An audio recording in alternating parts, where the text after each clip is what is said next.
नमस्कार। आज के इस बेहद खास और रोमांचक विश्लेषण में आप सभी का स्वागत है।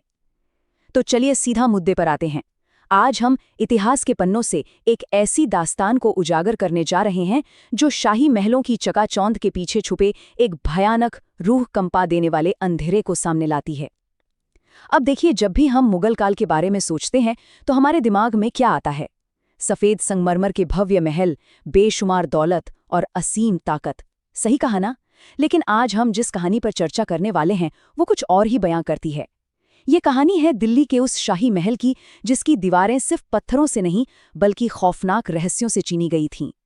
हमारा आज का विषय है मुगल सिंहासन की परछाई, जो हमें ठीक उसी खौफनाक माहौल में ले जाएगा जहां हम सदियों से दफन एक राज पर से पर्दा उठाएंगे। अब जरा सोचिए, एक ऐसी जगह के बारे में जहां रोशनी की एक किरण तक नहीं पहुंच पाती।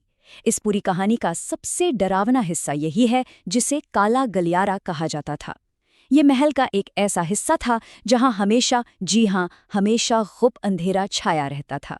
सच कहूं तो ये सिर्फ एक जगह नहीं थी, बल्कि खौफ का जीता जागता प्रतीक थी। इसे पूरी तरह से शापित माना जाता था और महल का बच्चा बच्चा एक कड़ा नियम जानता था। जो भी इस काले गलियारे के अंदर गया वो लौटकर कभी वापस नहीं आया। मतलब जहां राजशाही की ताकत खत्म होती थी, वहां से इस खौफ का राज शुरू होता था।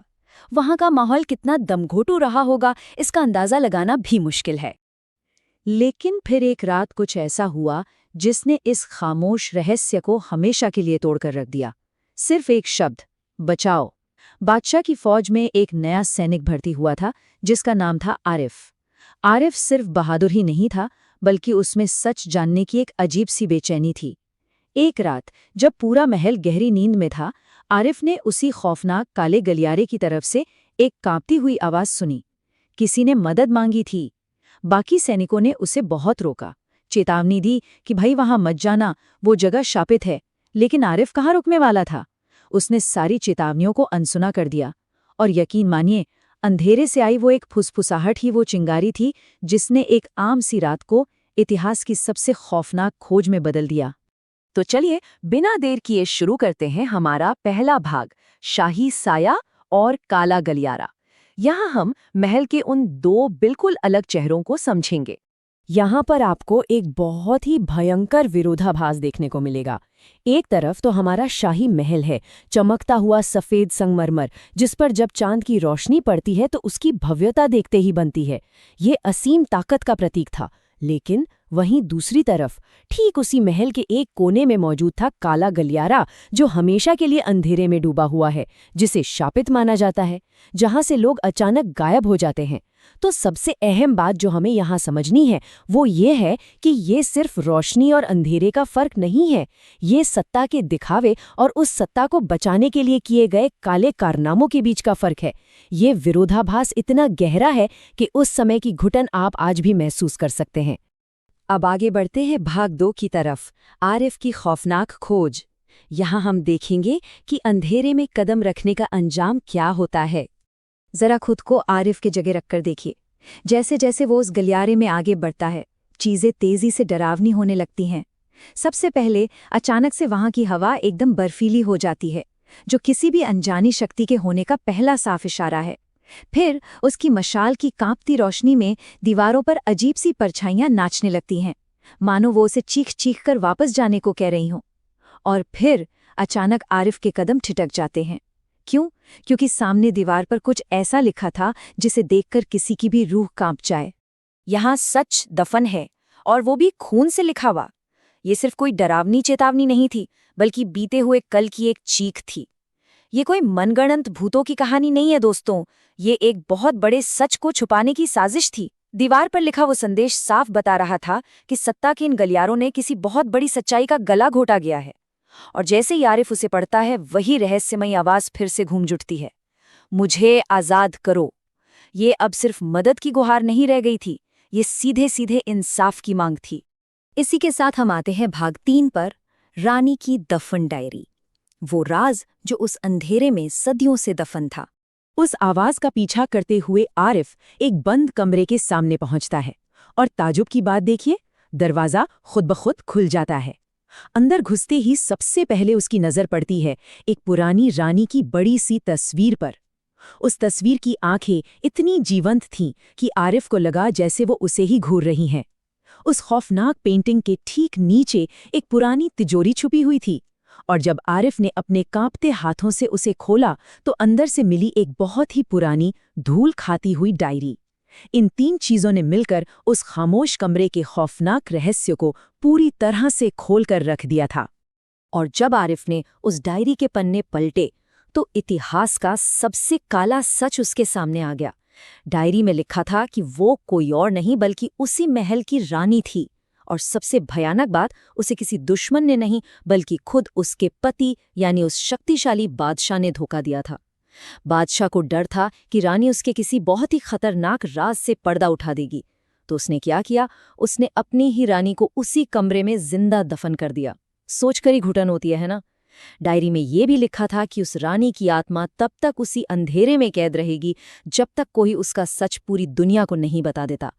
ये वो खौफ और अन्याय है जिसे सदियों तक बड़ी ही चालाकी से छुपा कर रखा गया था। चलिए देखते हैं भाग 4, खौफनाक सच और फैसला। यहाँ आरिफ की सबसे बड़ी परीक्षा होने वाली थी। डायरी पढ़ते ही अचानक से खटाक कमरे का दरवाजा बहुत जोर से बंद हो जाता है, और उसी तस्वीर में से जिसे आरिफ कुछ देर पहले देख रहा था, वो रानी सचमुच बाहर निकल आती है। और मैं बता दूं, ये कोई शांत आत्मा नहीं थी।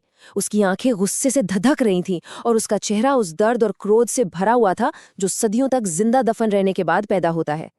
वो धीरे धीरे आरिफ की तरफ बढ़ती है। ये वो पल था जब अतीत का एक भयानक अन्याय सचमुच एक भौतिक रूप लेकर उसके सामने खड़ा था। और तब उस क्रोधित आत्मा ने आरिफ के सामने एक ऐसा खौफनाक सवाल रखा जिसने मानो वक्त को ही रोक दिया। क्या तुम मेरा सच दुनिया को बताओगे या बाकी लोगों की तरह यहीं मर जाओगे? आरिफ के पास कोई तीसरा रास्ता था ही नहीं। या तो उसे बाहर जाकर एक ऐसा सच बोलना था जो शाही तख्त को हिलाकर रख दे और जिसके लिए उसे मौत की सजा भी मिल सकती थी, या फिर उसे उसी काले गलियारे के अंधेरे में हमेशा के लिए गायब हो जाना था। ये वो निर्णायक मोड़ था जहां आरिफ की असली हिम्मत देखी जानी थी। लेकिन आरिफ ने खौफ के आगे घुटने टेकने से साफ इनकार कर दिया। उसने आंखों में आंखें डालकर कहा, मैं वादा करता हूं, तुम्हारा सच सबको बताऊंगा। ये सिर्फ एक लाइन नहीं थी, ये एक क्रांति की शुरुआत थी। इस एक वादे ने पासा ही पलट दिया। खौफ और मौत का जो दुष्चक्र उस काले गलियारे में सदियों से चल रहा था, वो इस निडर वादे के सामने चकनाचूर हो गया। इतना कहते ही अचानक वहां एक गहरी शांति छा गई, वो आत्मा गायब हो गई और बंद दरवाजा अपने आप खुल गया। आखिरकार हम पहुंच गए हैं भाग 5 पर, रहस्य का अंत और शुरुआत। आरिफ उस रात जिंदा तो बच गया, लेकिन असली खेल तो अगली सुबह शुरू होना था। सिर्फ एक दिन, जी हां, सिर्फ एक दिन में एक इतने बड़े और क्रूर साम्राज्य का घमंड मिट्टी में मिल गया। सुबह होते ही आरिफ ने भरे दरबार में अपनी जान की परवाह किए बिना वो सब कुछ सच सच बता दिया जो उसने रात में देखा और पढ़ा था। दोपहर होते होते महल के उस शापित हिस्से में खुदाई शुरू करवा दी गई, और शाम ढलते ढलते वो खौफनाक सच पूरी दुनिया के सामने आ गया। खुदाई में वाकई उस रानी का कंकाल मिला जिसे जिंदा दफन किया गया था। इसका नतीजा क्या हुआ? उस जालिम बादशाह का नाम इतिहास के पन्नों से हमेशा हमेशा के लिए मिटा दिया गया। ये साफ दिखाता है कि सच की ताकत के सामने बड़े से बड़ा सिंहासन भी कैसे धराशायी हो जाता है। लेकिन रुकिए, ये दास्तान यहाँ पूरी तरह से खत्म नहीं होती। कहते हैं कि आज भी उस महल के खंडहरों में और उस काले गलियारे के अंधेरे में कभी कभी रात के सन्नाटे में एक बहुत ही हल्की सी सुकून भरी फुसफुसाहट सुनाई देती है। धन्यवाद। ये उस आभार की आवाज है जो एक सदियों से तड़पती आत्मा को इंसाफ मिलने के बाद महसूस हुआ होगा। ये हमें याद दिलाती है कि इतिहास में दबी हुई आवाजें हमेशा किसी न किसी रूप में न्याय की उम्मीद लगाए रखती हैं। अंत में ये पूरी चर्चा हमें एक बहुत ही गहरा सवाल सोचने पर मजबूर कर देती है। क्या इतिहास में ऐसे और भी काले गलियारे मौजूद नहीं होंगे? ऐसे कितने ही खौफनाक सच होंगे जो आज भी समय की मोटी परतों के नीचे सिर्फ इसलिए दबे पड़े हैं क्योंकि सत्ता को उनसे डर लगता था। और वो सच आज भी इंतजार कर रहे हैं किसी ऐसे आरिफ का, किसी ऐसी निडर आवाज का जो उन्हें खोज निकाले और बेखौफ होकर दुनिया के सामने लाए। इस दास्तान ने हमें न सिर्फ एक रोंगटे खड़े कर देने वाली कहानी से रूबरू कराया है, बल्कि सत्ता, खौफ और सत्य के बीच की उस जंग को भी समझाया है, जो आज भी प्रासंगिक है। इस विश्लेषण में हमारे साथ जुड़ने के लिए बहुत बहुत धन्यवाद। सीखते रहिए और इतिहास की परछाइयों में छुपे सच पर सवाल उठाते रहिए।